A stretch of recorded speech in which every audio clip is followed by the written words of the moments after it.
What's going on, guys? Sensible Prepper Live.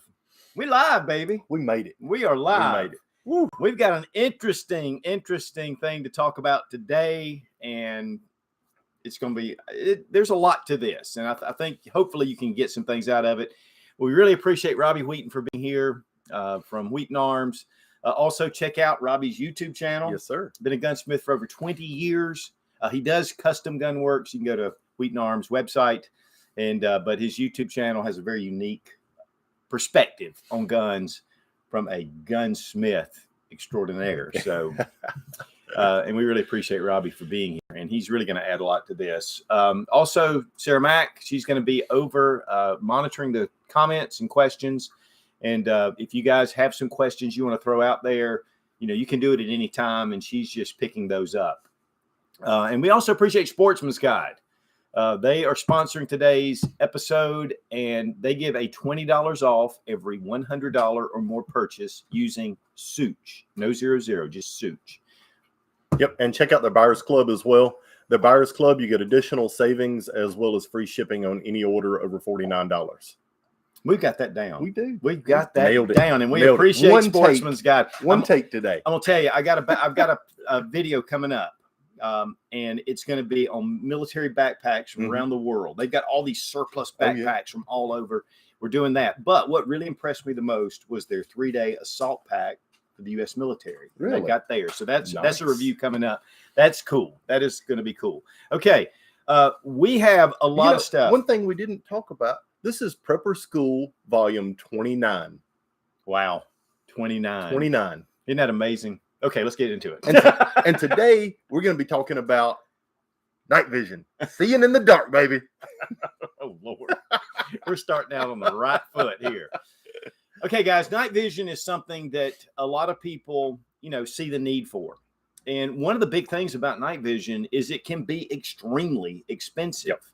Yep. And if you're really wanting to get some high quality night vision, whether it's standard, you know, regular like PVS 14s or even scopes, or you want thermals, I mean, there's a lot of different options in between. And applications for both. Yes. And we're going to get into a lot of the details later on, but we're going to start out first just talking about the basics, because guys, some of you guys are going, man, I can't spend 10 grand, $5,000, you know, on night vision, or I'm not ready to, but I really see a need. Yep.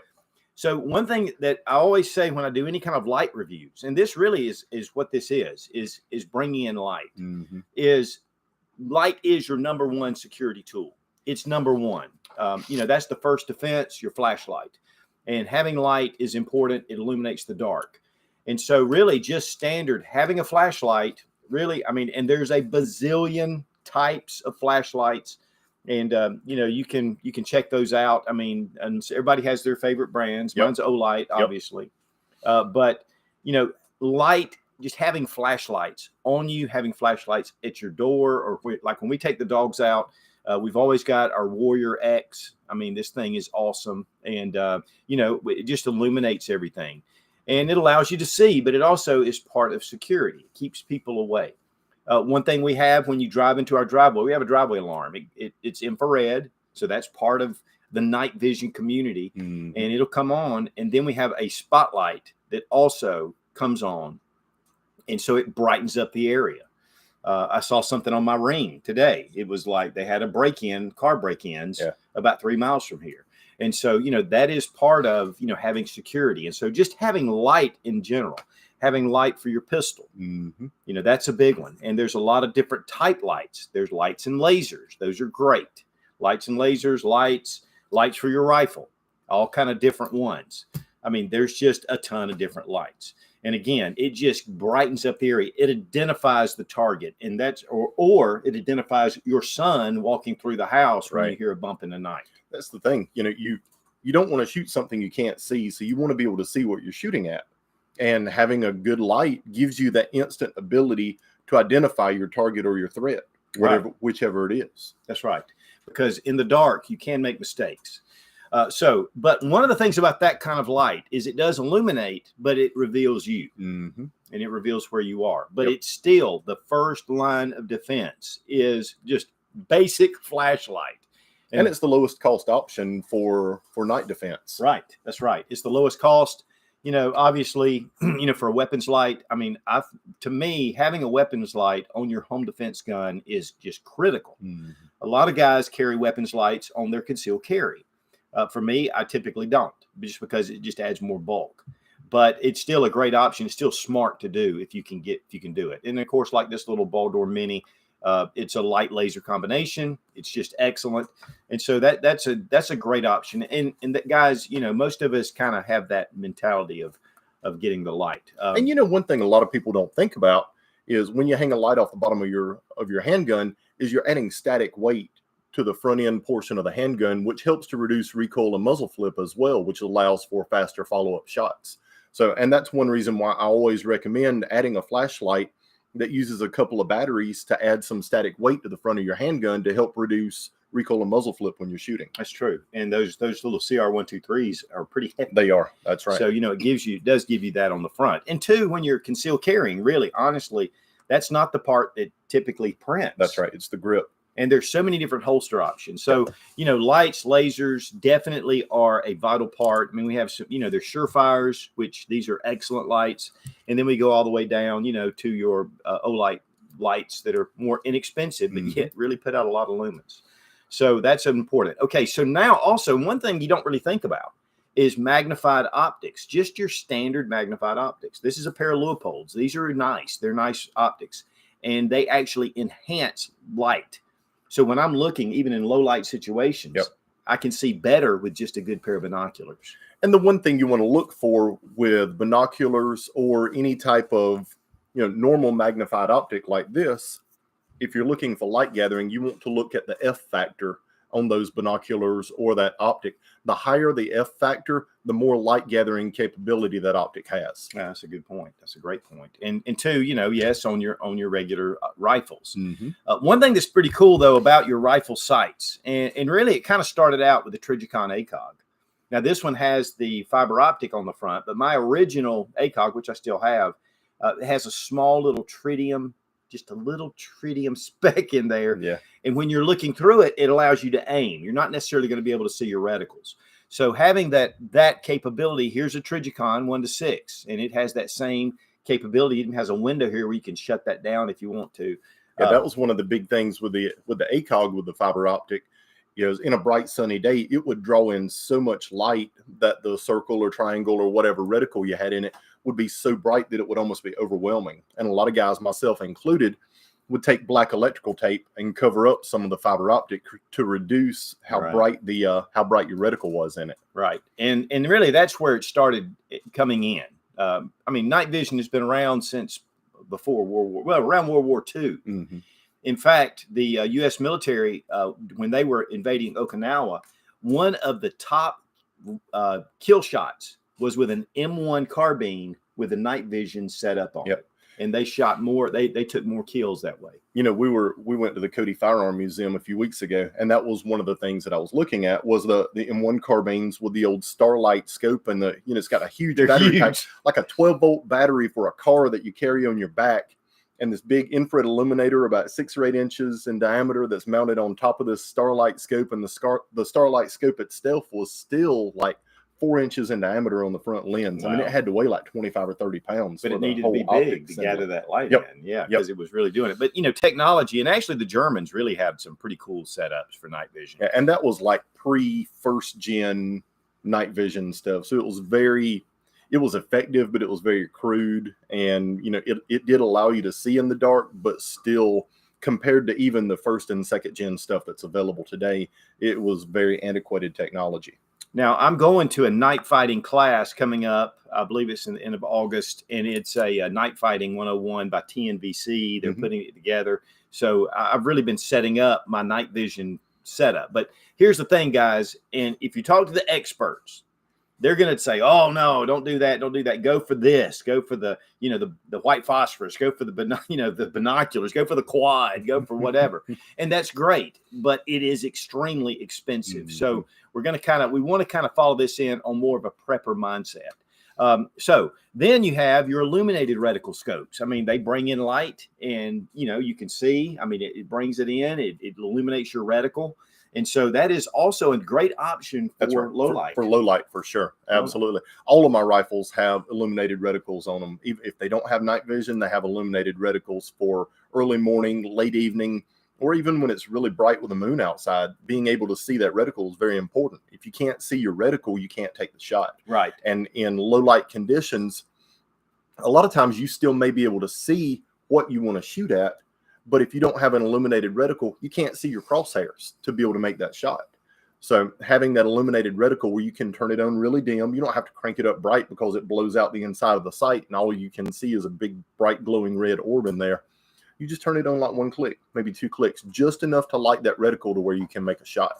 Right. And so that's pretty much just your basic night seeing kind of stuff it's just basic. And this is really, honestly, these are things that pretty much anybody can afford, if they put some money toward it.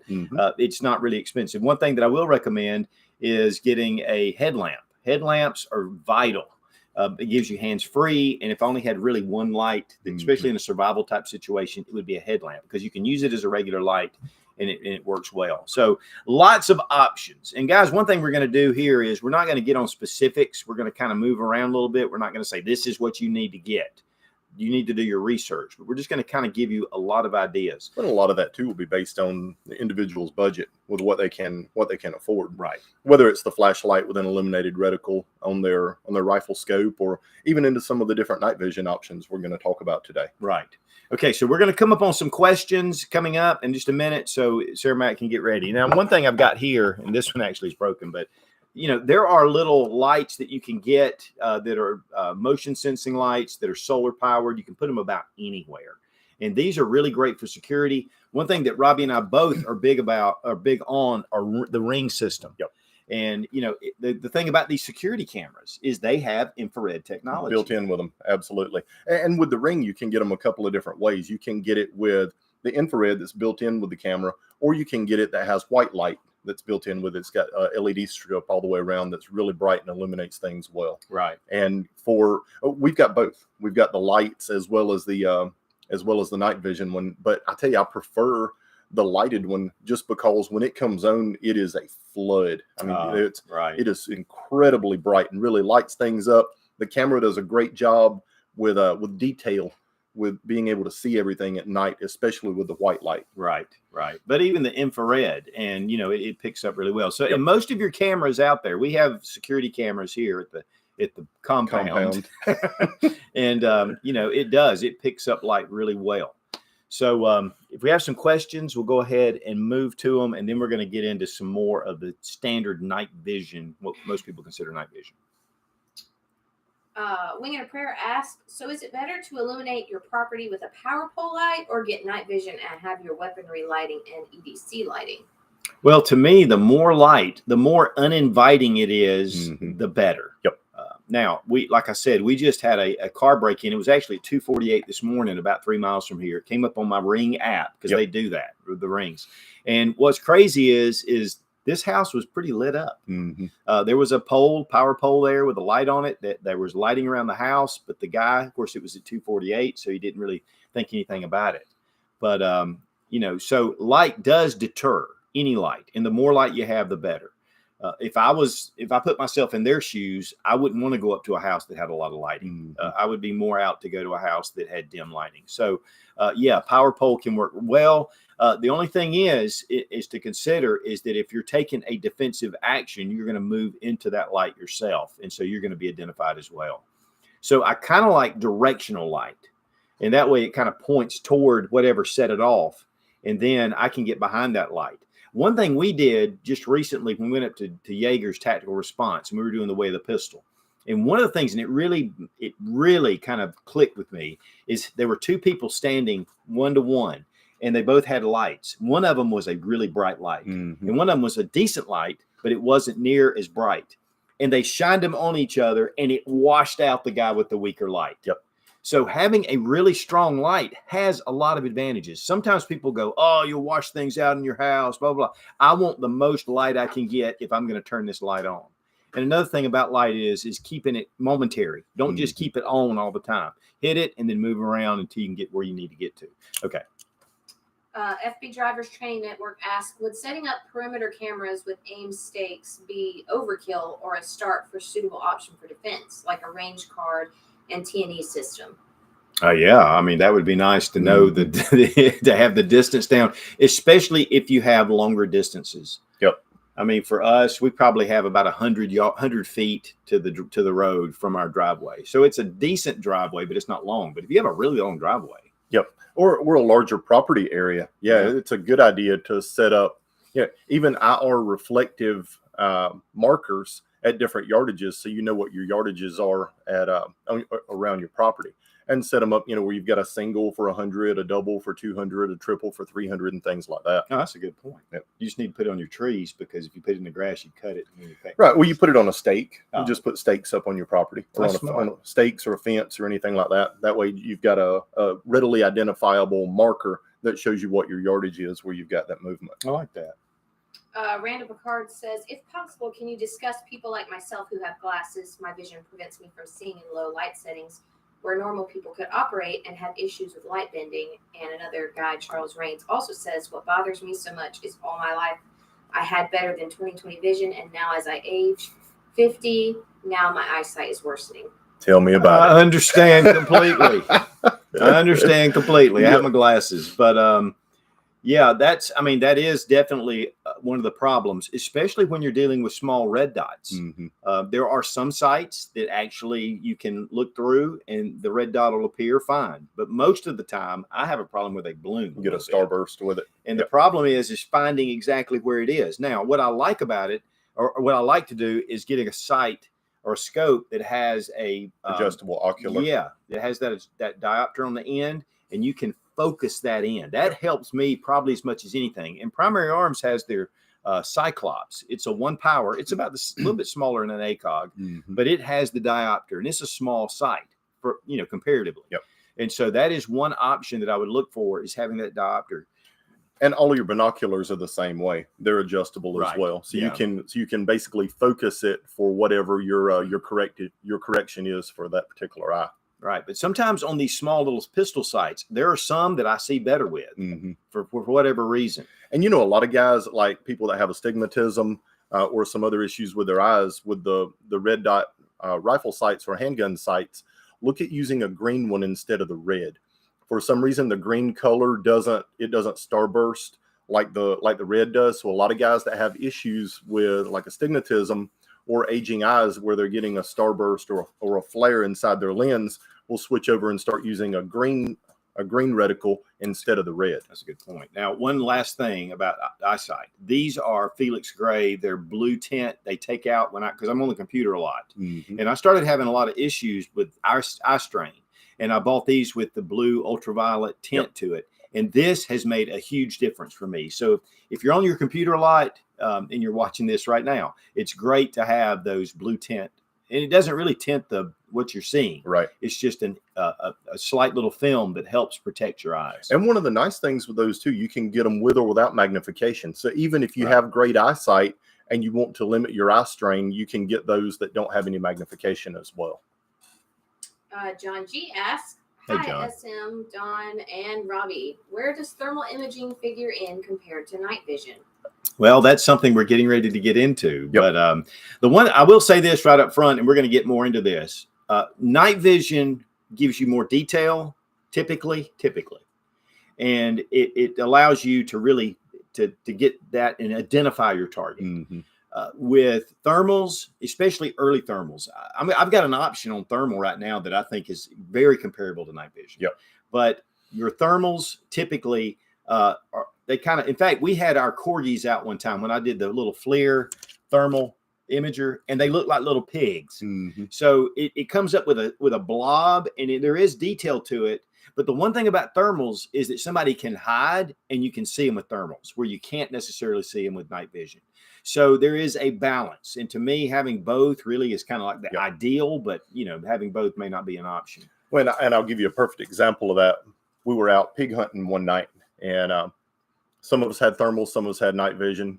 This little critter goes scooting across the field, and My buddy picks it up on his thermal, and he's looking at it through his thermal, and he thought it was a possum, the way that it was walking, the way that it was moving. I pulled the night vision up and looked at it, and we're walking toward it. All right. We're only probably 25, 30 feet away. I pulled the night vision up and looked at it with the night vision, and it was a skunk. Okay. So, but they look, like you were saying, they look identical to one another, the way they move. All you could see with the thermal was a little bony tail.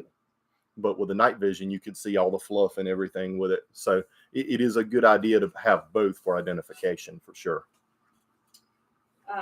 Texas Gold Bull asked, would you bug out for a hurricane and leave all your gear, or do you bunker down for a hurricane?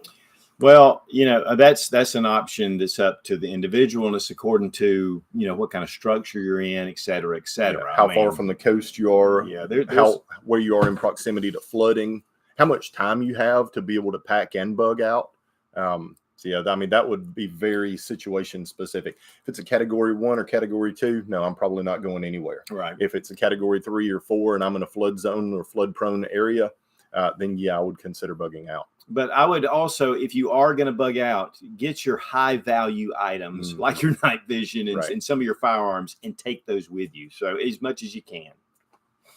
Marcos Ball asks, when should I use night vision instead of a flashlight? You always say that flashlight is the #1 security tool, but when should I use it? Will flashlight give my position? Flashlight will give your position away, yep. But flashlight typically deters people from continuing what they're doing. So if somebody comes into my driveway, and it's one of the things I do, we have that driveway alarm. It's really good. It doesn't just go off all the time, but sometimes I have had night vision. Things happen, and I would shine my light. I would shine it through a window so it reflected back. But I can look up through there and see what's going on. And typically, if someone was out there and I'm shining a light at them, typically they're going to leave. And then I have to think, is it a threat situation? If a car pulls in and 3 or 4 guys jump out and start running down my driveway, night vision is going to be a better option to see what they're up to. And then, I have both actually. But one thing about thermals, you can't look through glass with thermals. And so I do have my PVS 14 or whatever I can look and see. Yep. But it's really up to the situation. Absolutely. Situation dependent. And you don't really know, but know this, that law enforcement uses flashlights. So, and military, a lot of times they'll use flashlights unless they're going into a high risk situation. In most cases for civilians, I would look at, outside of like a hunting application, I would look at night vision more as observation and a flashlight more for confrontation. Right. So the night vision gives you the ability to be able to see what's going on without someone seeing you and knowing where you at or giving away your position. Where the flashlight, when you turn the flashlight on, they're going to know where you're at and you're going to know where they're at. And that's going to more than likely escalate into some type of confrontation at that point. Or they're going to take off. Right. MFF asks, I'm looking for something to have eyes at night. Is there anything under 2,000 that's decent? There are some options out there. Yep. There are. And in fact, I've got, here's this is a Proton. It's actually by, I looked at it a minute ago. No, it's, who is this by? Shoot, I looked at it a minute ago and I thought, it's Sightmark. Yep. Okay. Sightmark. This is actually a pretty nice little scope. I don't really remember the exact price, but I think it was around $600 or $700. Yep. Night vision. It's decent. And, here's the thing, guys, you don't necessarily need state of the art. It's got to be crystal clear. Sometimes these things, there's a lot of different monoculars that you can get and binoculars. I think I have a set right here. There's a couple of things about this one that I really like. One is the weight of it. This one, as far as a night vision optic for a rifle, is super lightweight. It's got your little infrared illuminator over here on the side, which is okay. It's decent. One thing that I like to do with any type of optic like this that I use is add an external infrared illuminator that really gives me a lot more light from the infrared illuminator and allows you to pick up and see things much better. So with something like this is a good base platform to start with. It's really good once you add an external infrared illuminator to really help you see a lot further. And the illuminator will brighten up through night vision, but you won't be able to see it by the naked eye. No. But yeah, the big thing is to look at the different options like that and look at the reviews. Go to the reviews. And don't necessarily look at the worst reviews, because a lot of times those are just, people are just angry. Look at the 3s. But there's also a lot of different, like these little Pineys. These are just some binoculars. They're fairly inexpensive. They're a couple of $100. And this at least gives you some capability. One thing I would recommend with this and with the Sight Mark is if you have alkaline batteries, if it uses them, keep them out or change them frequently, because those alkaline batteries can start to mess up and mess up your night vision. I don't know if it's like that. It's kind of Okay, we're gonna take one more and we're going back to it. Joe Lewis asks, I have had a PVS 14 for years. I plan on buying duals, but is the juice worth the squeeze for such an expensive purchase? Well, there's a lot of guys that are going. Now, let me say this about night vision, and I don't want to get ahead of ourselves on our list, but this is why we're here. Okay, so these are PVS 14s. They're white phosphorus. I mean, this is a really good setup. And, you know, the one thing you got to think about is the mounts are expensive. I mean, everything. Of course, this is just a bump helmet, but I do have standard Kevlar helmets. But this is just a nice little setup. But one of the things about having a monocular is that you can see when you walk into light. Let's say you walk under a street light, then you know you've walked under a street light. When you're wearing binoculars or quads, which are the 4, you can't necessarily tell if you're walking into light. And also the eye strain on your eyes. This gives you a chance to be able to switch it if you need to. And then 2, you can use this obviously for shooting a rifle. So, but there's a lot of people that are going to the binoculars, and U.S. military is one of them. They're pretty expensive, but I mean, I can see a lot of advantages with having that binocular vision, because it does, you know, that one eye that you have, you know, and then 2, you got to think about it. You're looking through that with the Illuminator on, and then you look away. This eye still can have some night vision, whereas this one will not for a few minutes. Okay. But yeah, that's an expensive upgrade. Okay. Now there are some different things that I want to look at. And one, this is actually the Psionics Aurora. I did a review on this. Actually, it's here on the Sensible Prepper. You can look up the review with that little magnifying glass. But the Psionics Aurora, this is a great little optic. And when you look through it, it's not technically like night vision, but it picks up light in an incredible way. And its color. I mean, it is really very just an excellent little optic for night vision. So if you're kind of like, I really want some night vision, but I don't have $4,000, $5,000 to put into it, this to me is a great little option. And those are $500-$600. I think this model in particular is $800 because it has the illuminators, it has a battery packs, it has a bunch of stuff with it. But they do have some sport models that are about $400 or $500 or $600. Yep. And I think they're white though. But these have been really excellent. I love the optics. In fact, it has a little mount here. You can actually mount this to a helmet if you wanted to. I mean, you could set it. In fact, I have a buddy of mine that he's mounted them to helmets. And there's some different adapters and things that are out there for this, because this has become really popular. And it's also a video camera. So you can actually take pictures. You can do video. I mean, it has a lot of cool options. But the Psionics Aurora, in fact, Optics Planet is where I got this one, and those guys are great. So check out the Psionics Aurora. I think it's a great option. To me, it's a better option than once you go to light and everything else. Some of these cheaper ones are okay, but this really takes it up a notch. Yep, but you don't have a reticle. So this isn't really, it's more like the PVS 14, right, in a sense. Okay, now another one, and this is the one that I pulled out a minute ago, the FLIR. Now, FLIR used to make rifle scopes, and it quit. Well, they still make them, just not for the military, and police. But the little FLIR, this is the Scout. This thing is incredible. I mean, you can find, and that's the one thing about thermals that's a big deal, is that somebody can be hiding it behind a bush or a deer or, you know, whatever, if you're hunting, and you can spot it with this because the body heat. Yep. So that's a cool thing. Now, this is something, and I got a little story behind this. This is just a little Sony camcorder. It has night vision capability on it. That's what they call the night shot. And so in fact, sometimes when I'm doing video, I'll turn the night shot on, and it does a green infrared. It's kind of cool. But I have a buddy of mine that was in special ops in Afghanistan. And so they were watching this perimeter in this one valley.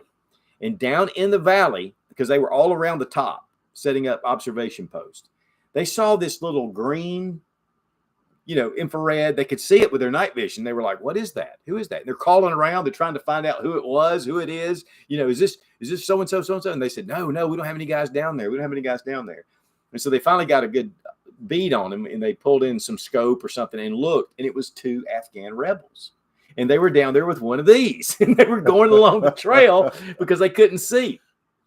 They called it a drone strike. There wasn't much left, but they did find this. That was pretty crazy. Okay, so then there are, and Robbie, and really, you're going to really help with a lot of this, but this is the ATNs. ATN, and this is one of their earlier models. They've really stepped it up a lot past this. Yes, this is the original X-Sight HD. I think they've got the X-Sight Pro now, which looks more like a rifle scope. But these have, for a day-night scope, and you can use this on either one in the daytime with a setting or at nighttime with a setting with night vision.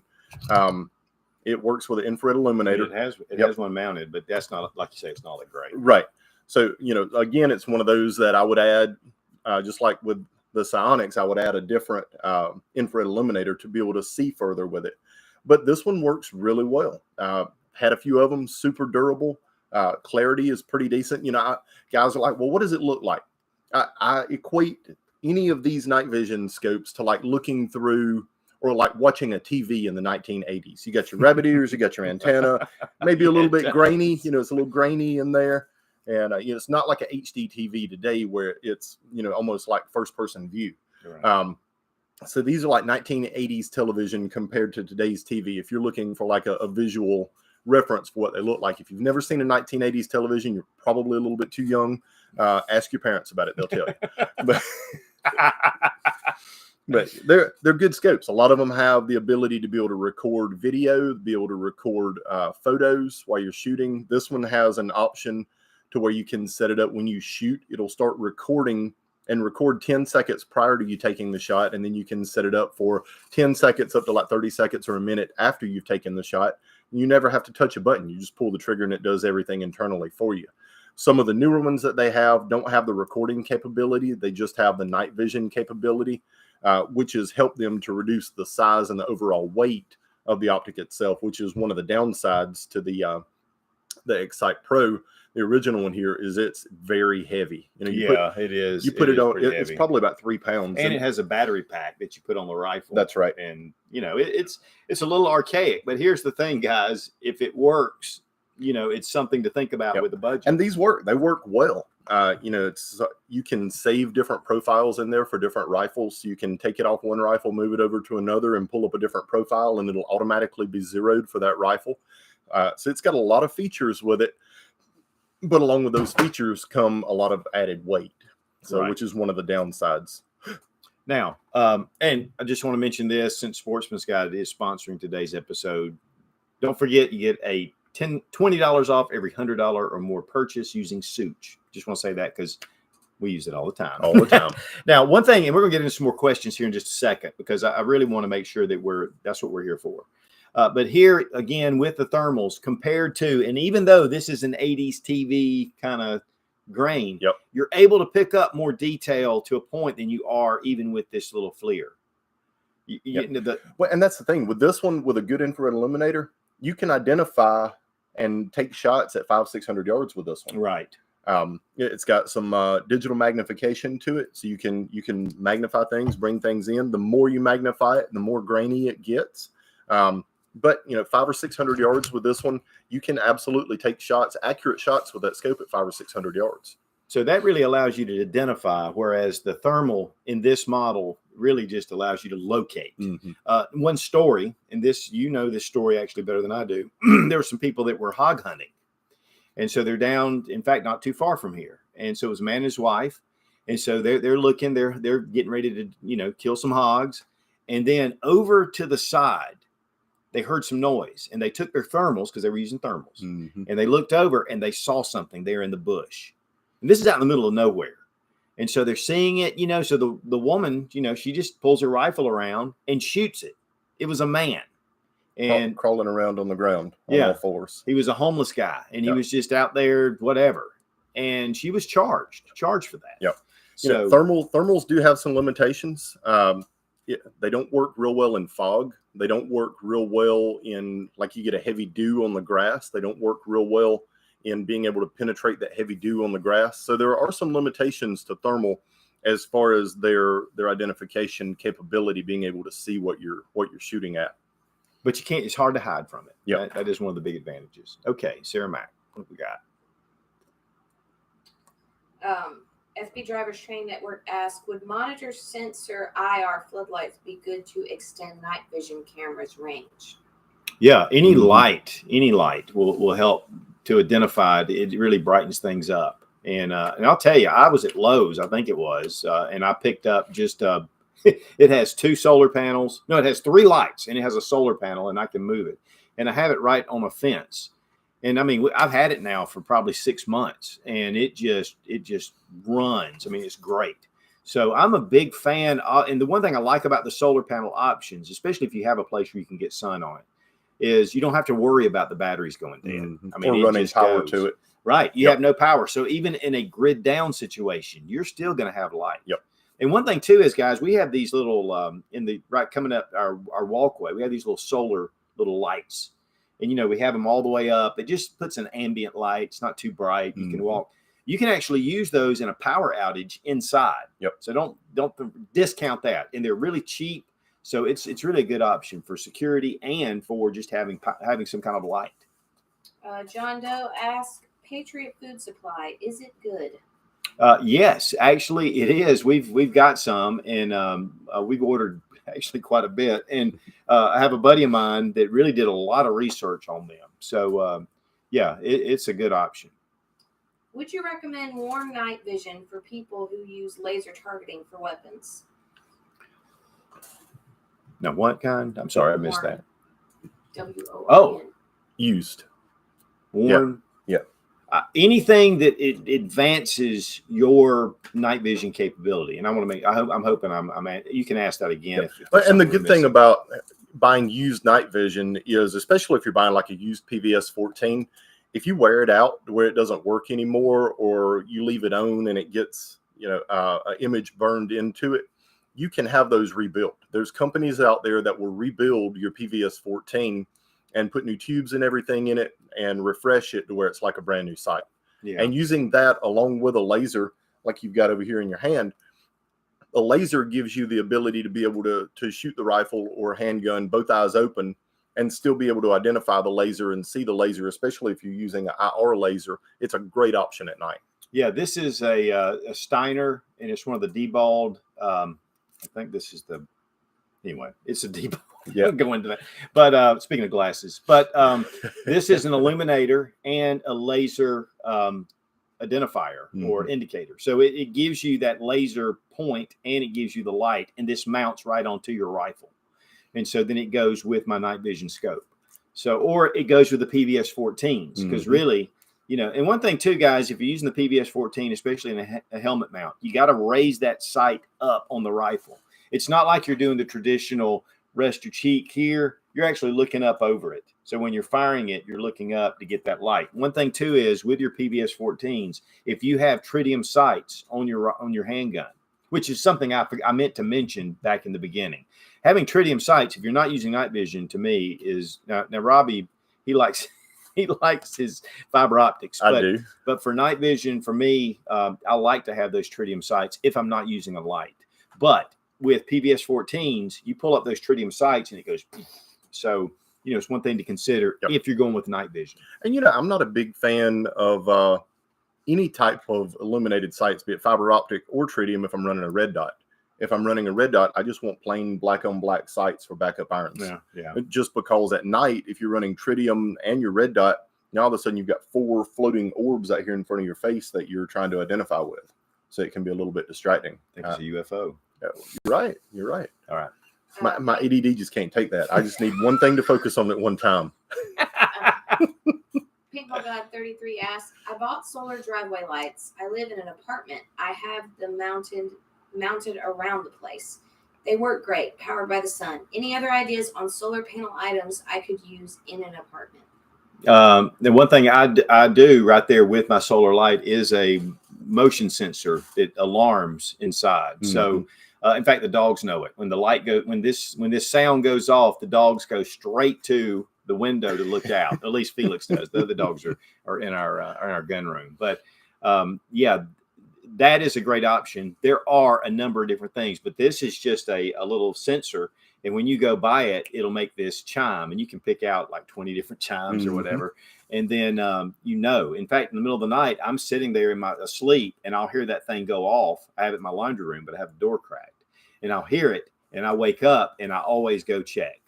And then usually the light is on, and then I can identify what's out there. Before, I didn't have a light. I was trying to get my PVS 14 out there, and I'm taking flashlights and doing all that. And that's where the solar LED light to help light everything up, really helps. You've got the alarm to wake you up, and then you've got the solar LED light to really light up the entire yard where it makes it easy to see. Right. Mr. Randy Cook asked, what is the best rifle night vision scope? Well, there's some Trijicon $8,000-$10,000 size. Yeah, I mean, it really just depends on what your budget is.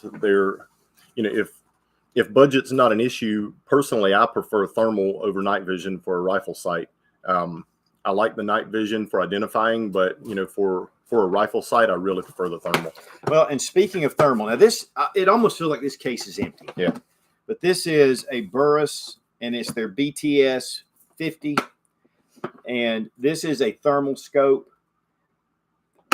that, to me, rivals any night vision I've seen out there. And Burris is also a sister company to Steiner. Yep.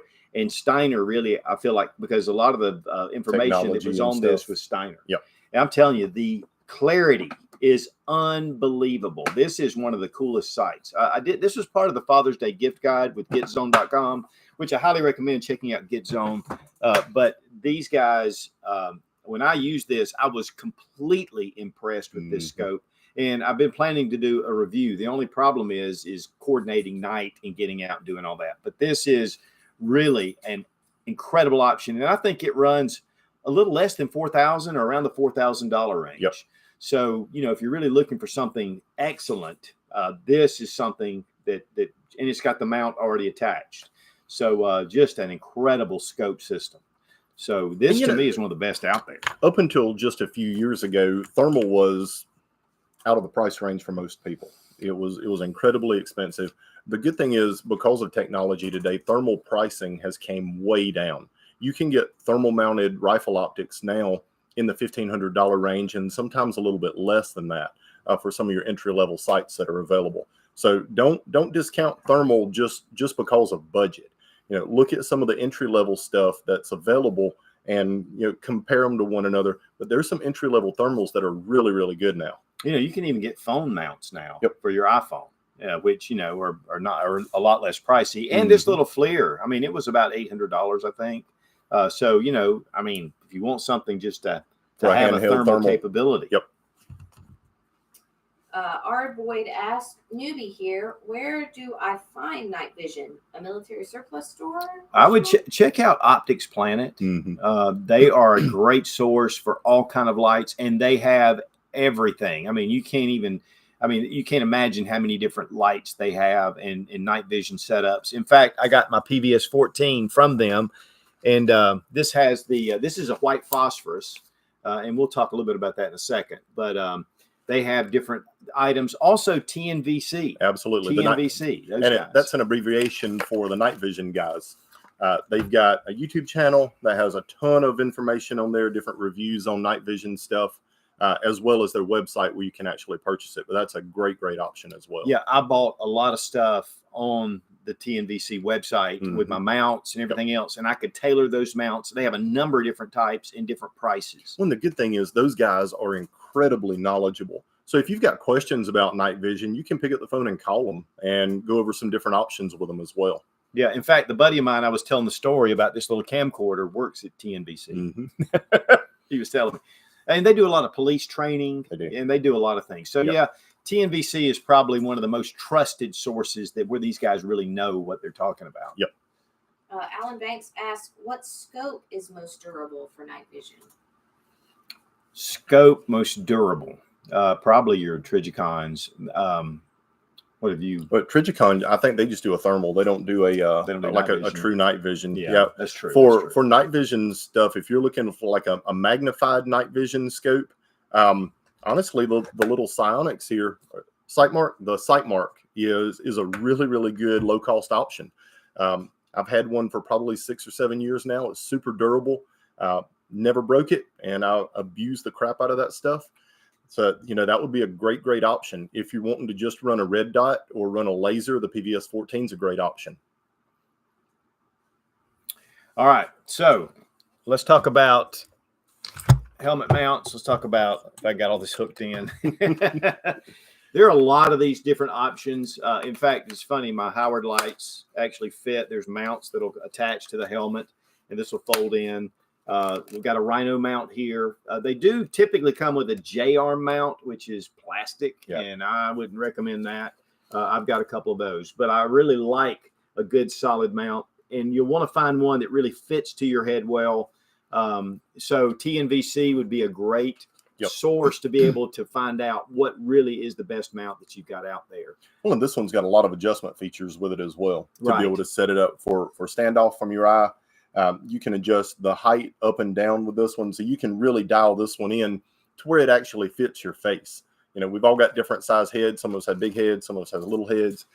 So just the ability to be able to dial it in and adjust it. It's a little more expensive, but sometimes it's the juice is worth the squeeze for something like that, to be able to dial it in to where it really fits you instead of getting a one size fits none, and always having to move your head around trying to get it to line up with the sight. Yeah, that is a huge pain in the butt. Yep.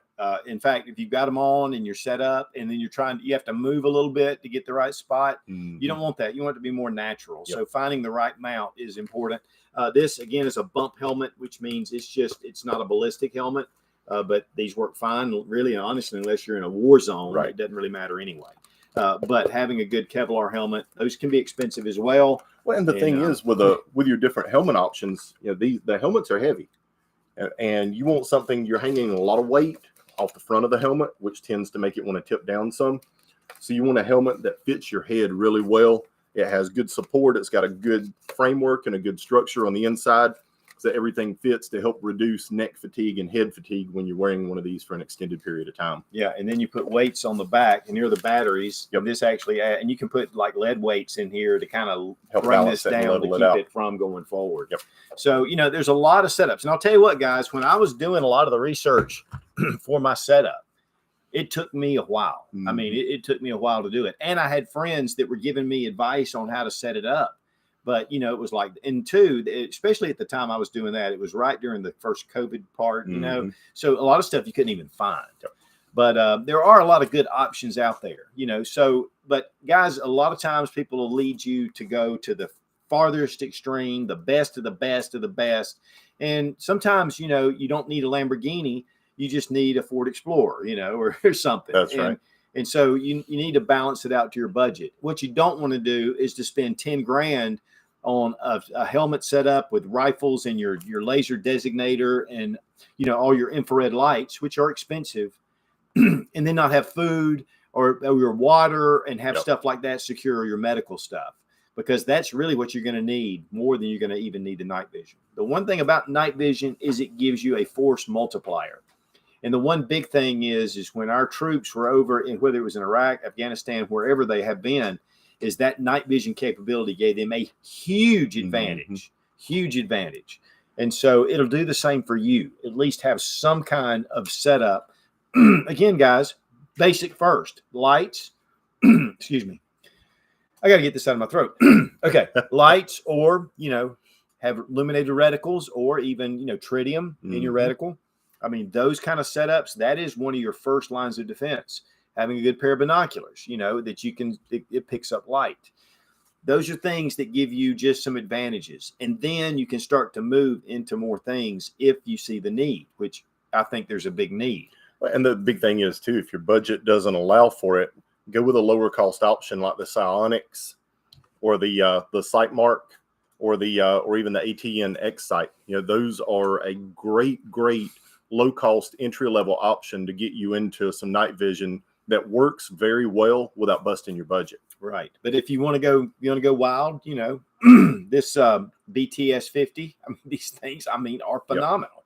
And they're $4,000. And then, or you go with your PVS 14, which starts around $4,000, and then you got to add all the stuff that goes with it. Or you get the dual tubes, you go with a 4 quad. You can, it's just like, the guy that's a car guy and he wants a Lamborghini and he's going to do everything he can to get it. And that's great if you can afford it. But don't discount having some just good quality basic stuff. Again, like the FLIR. Yep. That FLIR is a great little And observing time. And I tell you, another really good option that a lot of people don't consider are the Pulsar night vision scopes. Oh, yeah. Pulsar for night vision from the entry level side, or their thermals on the more higher end side. The night vision stuff I think starts around $1,000, maybe a little less, and then their thermals start around 1,800 or so and go up from there. Right. But the Pulsar stuff is very good and durable. Right. So I've had great results with that over the years as well. But I'll be honest with you guys, when a lot of stuff was going on, with the riots that were happening back in 2020, and there was a lot of stuff going on and a lot of civil unrest. It really made me. In fact, I had a dream one night. It was funny. I had a dream about people coming into the yard, and I didn't know what they were doing. I couldn't tell what was going on. And I just remember I woke up from that dream saying, I've got to have night vision. I bet I have always had night vision of some sort, whether it was monocular or different things, but it was always inferior, but it was better than nothing. Yep. But one thing I definitely want to remind you of, if you're using alkaline AA's, AAA's in any of these devices, don't leave them in there. I've had one that just completely crapped out because I left the batteries in it and they corroded. Yep. And then it just screwed the sight up. And so it's expensive. But the CR123s, the lithium batteries, they are good to go. This one has an 18650 and it's rechargeable and I can pop it in and out. Yep. All right, Sarah Mac, we have any more questions? And we'll. John Thomas asked, hey guys, huge fan. Thank you. Quick question. What do you think is better choice for nighttime, thermal, night vision, or a light reflecting sight for mid to long range? Well, when you get out to long range, I'll let you take that one. Yeah, You do a lot of hunting. It could go either way. The night vision stuff is really good for long range. The thermals that are available now, your budget goes way up when you're looking at long range stuff for thermals. But I would probably go the thermal route personally if it was me and I was looking for something that gave me some extended range capability. And don't discount going with a clip-on thermal as well that works with your optic that you already have on your rifle. There's some really, really good clip-ons. Now, they're expensive. They start around $10,000 and go up from there. But the clip-ons are exceptional, and the ability to still use your optic that you have on your rifle gives you the ability to move that clip-on on and off the rifle without changing point of impact, your zero or anything for daytime and nighttime use. Now, one thing though, if you're really on the budget side and you're just kind of looking, I would then lean more toward night vision. Mm-hmm. Yep. Your budget thermals are going to be muddy and cloudy. You're going to see something and you're going to see a shape, but it's not really going to give you the clarity you need. Right. Going up to something like this, Burris, that gives you a lot of clarity, but it's expensive. So if you're leaning toward the budget side, I would go with the night vision, standard night visions. If I was going for a more high-end sight, the thermals are attractive. Yep. But the military is still using They use both. Yeah. They use both. They use the thermal and the night vision. A lot of their long-range stuff now is thermal, just because it gives you such clarity at longer distances. Right. With a night vision, yeah. If I'm a budget guy on night vision, I'm looking at either the Sightmark or I'm looking at the X-Sight Pro from ATN. Those are really, really good. Both of those can be used daytime or nighttime. They've got a setting in there that you can swap it from daytime use or nighttime use. So you don't have to remove that optic from your rifle and go with a different optic for daytime use. You can use the same optic for both. But, there is long-range capability with your standard lighting, mm-hmm. But it does identify you. Right. And that's the one part. They know where you are. Adam Ho asks, question, I would like night vision one day, but I'm 22 and paying off student loans for now. Should I prioritize my debt payments or prepping? Well, I think there's a balance. Absolutely. I think at this point right now, we're looking at a lot of indicators that there's some things that are on the horizon that are not going to go well.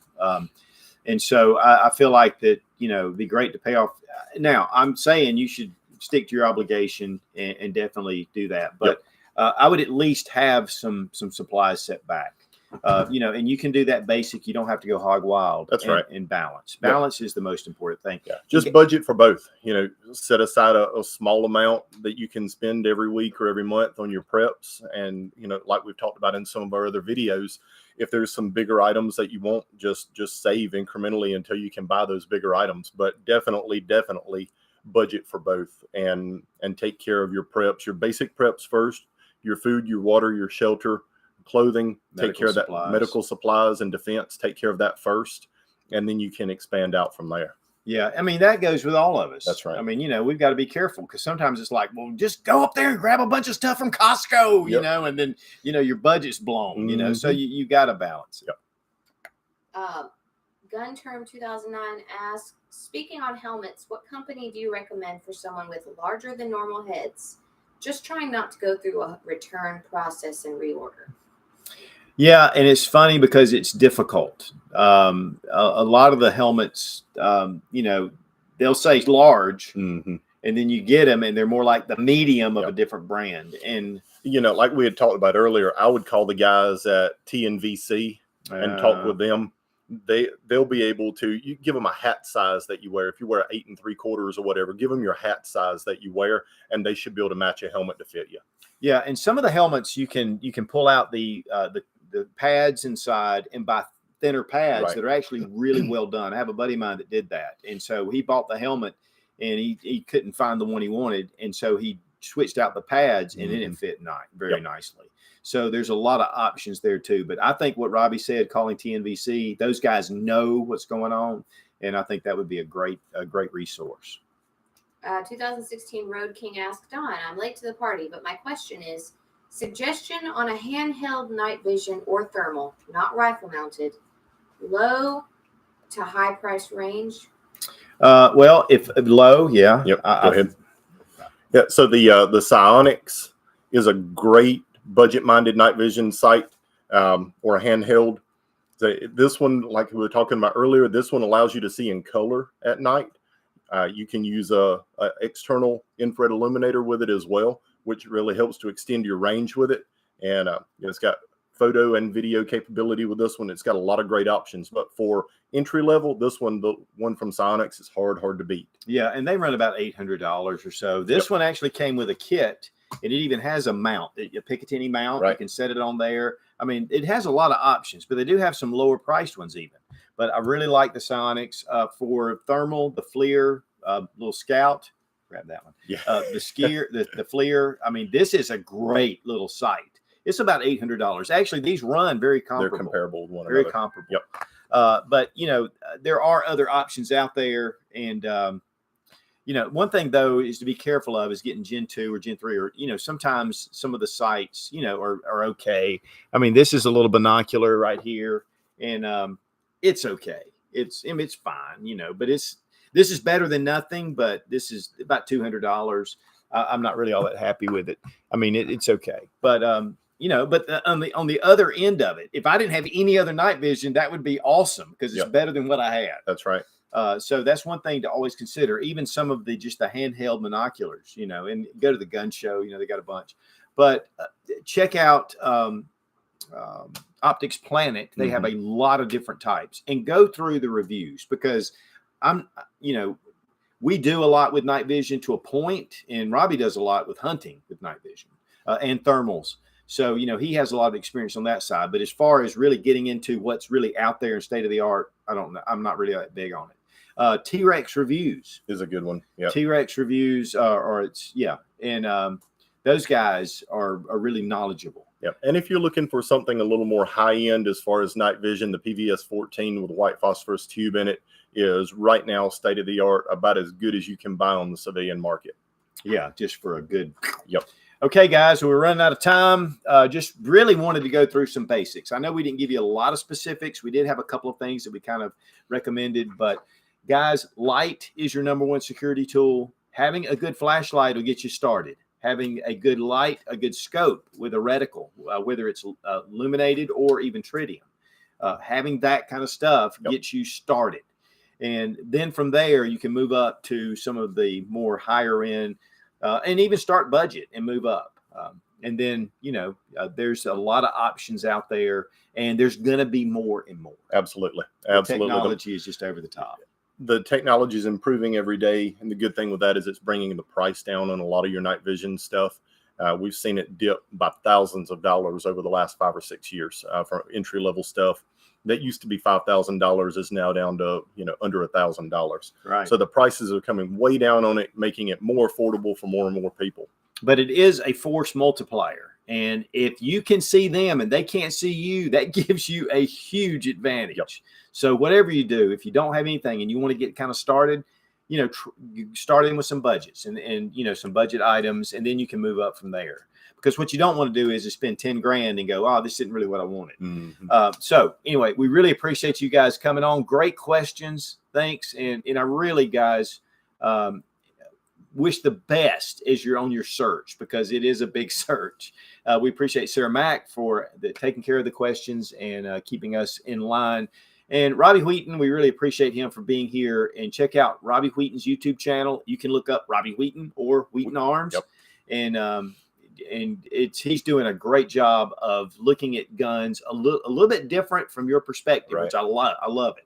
And Gunsmith for over 20 years. Also, Wheaton Arms website is where he does custom gun work, does some incredible Glock aftermarket parts and accessories. The flat face trigger is the bomb. And then last but not least, we really appreciate Sportsman's Guide. $20 off every $100 or more purchase using Sootch, SOOTCH, no yep. 00.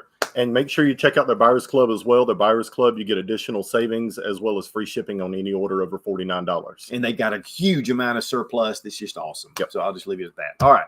Be strong, be of good courage. God bless America. Long live the Republic.